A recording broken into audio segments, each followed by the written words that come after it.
Greetings to the free world known to man. We're back at you again. We're gonna share with you two stories about one store. The first one took place around the age of 8-ish. Our mother told us to hop over a couple of aisles and pick up the spaghetti that she forgot.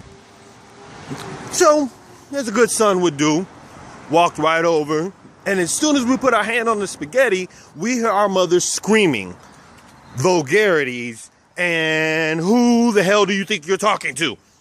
Well, since our mother's in distress, basically, we go ahead and grab the spaghetti and run back over there. We come on a scene where our mother is being blocked by an employee of the store and two other shoppers. And on the other side of the barrier is a little white lady who's, about the same age group. Well, when we scream, Mom, stop, the lady's face, it changed from like fear to we can't even really put a word on it. Now, the reason this screaming took place is, how you're walking this way and the person's walking that way in an aisle? Well, real nonchalant, like, the woman turns to our mother and says, you know what? I hate coming to the grocery store on the 1st and 15th because all these damn black people are in here with their food stamps. Right. And again, we ran up. Lady saw her child. Same store. About a good 15 years later. We're standing on the chip aisle this time, trying to pick out something good to go with what we're having. And mind you, we're right out of the Marine Corps, bald head, nice little polo shirt, jeans, nothing like crazy baggy or anything like that. And this gentleman walks up and he's like, hey, how's it going?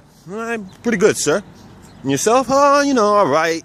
But man, can't believe how all these Mexican women are in here with their damn kids. And we're like, oh, really? Hadn't really noticed it. He's like, oh, yeah, they're all over the place. And most of them are teen moms. And they're probably on welfare. And he's just going off. And we're just like, oh, for real? And then what? And then what? Well, around this time, we hear, hey, babe, who's your new friend? Turn and look. It's our wife. We peck her on the lips and say, oh, we were just talking about some of the intricacies of life. And she goes ahead and puts out her hand to introduce herself. Well, as the man is saying, hello, nice to meet you, his eyes are trying to figure out how the hell he can get his foot out of his mouth. Mind you, our wife, she looks a little Mexican. Yeah, she looked very, for the most part, in South Texas, everyone just assumed she was. So anyway, now, for all we know, that could be the child or grandchild of the first woman in the first story. And what effect does that really have on our life directly? None whatsoever. Some people saying some racist things, not ignorant. It is based in ignorance, but you don't get the luxury of saying it's just ignorant to be so dismissive to the fact that racism exists. Now, the indirect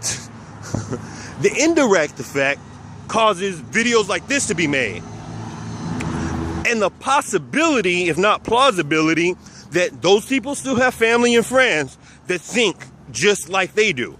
The people who are always crying about all these damn Mexicans immigrating to our country, forgetting about the Russians and European people who are doing the same thing. The same people who are going to be the hiring manager who just figure that, black people really don't want to work because there's all these benefits out there, so why bother hiring them? You see how this really blows up into the big picture for you? Now, if you're one of these people who don't know anybody that's racist, because you're, clairvoyant and you can read people's minds or whatnot, and you can see exactly what's in their soul, good on you. But don't ever be in denial that this goes on a day-to-day basis.